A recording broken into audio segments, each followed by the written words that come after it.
In Quran, God sometimes referred to him as a plural sense, like us or we. Why is that? Let's understand it more comprehensively. There are, in Arabic, pronouns can be singular, dual, or plural. And pronouns, of course, are also third person, second person, and first person, right? So what are all the pronouns used for God in the Quran? There's he, which is singular, of course. There's the word you, but in Arabic, you can be plural also. Right? So there's anta, which is singular, but there's antum, which is plural.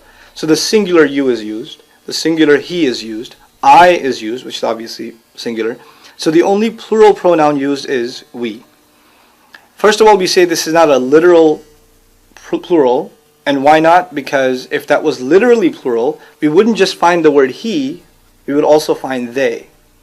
We wouldn't just find you, we would find all of you. Right? We would find the plural versions of those pronouns also. But the plural doesn't occur in third person, doesn't occur in second person, only occurs in first person. And even in first person, it isn't consistent. You find I and you find we. So the first thing to note is it's not a literal or consistent plural. Number one. Number two, language should not be reduced to logic. In other words, the way you study mathematics or science is in very precise terms, but language isn't like that. Language is organic and fluid, and words are used to communicate different kinds of meanings. Just because you know a word, you don't necessarily know how it is being used. I'll give you a simple example. You know what the word cool or hot means, but if some kids come out of a basketball game and say, that was so hot, that was hot, the way they use that word is not literal.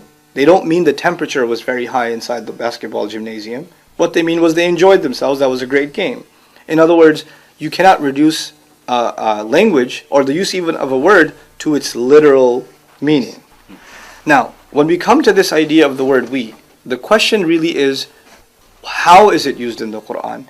Predominantly, it is used to depict God's royalty. And this is true of ancient languages.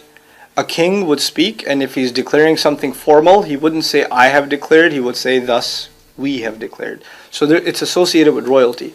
But in the Quran, it's a little more subtle and beautiful than that. You find, one of the manifestations of God's royalty is water. We find in the Quran that God's throne, arshuhu ala al-ma, it's on water. And it's really interesting that in the Quran, consistently when he talks about sending water down or talks about water itself, he refers to himself when talking about water in the we.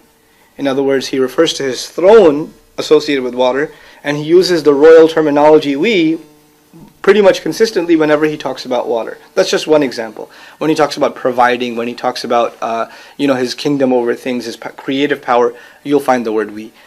But then the question is, then when do you find the word I? So you can put this in perspective. Two more points. So when do you use I? The word I is found in the Quran in cases of extreme anger or cases of extreme mercy.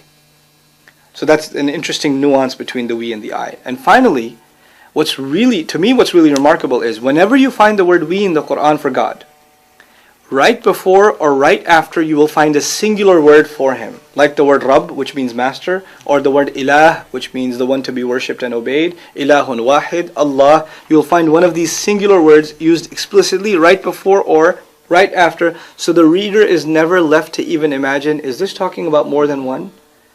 Right in the same proximity, a singular word for God will be used.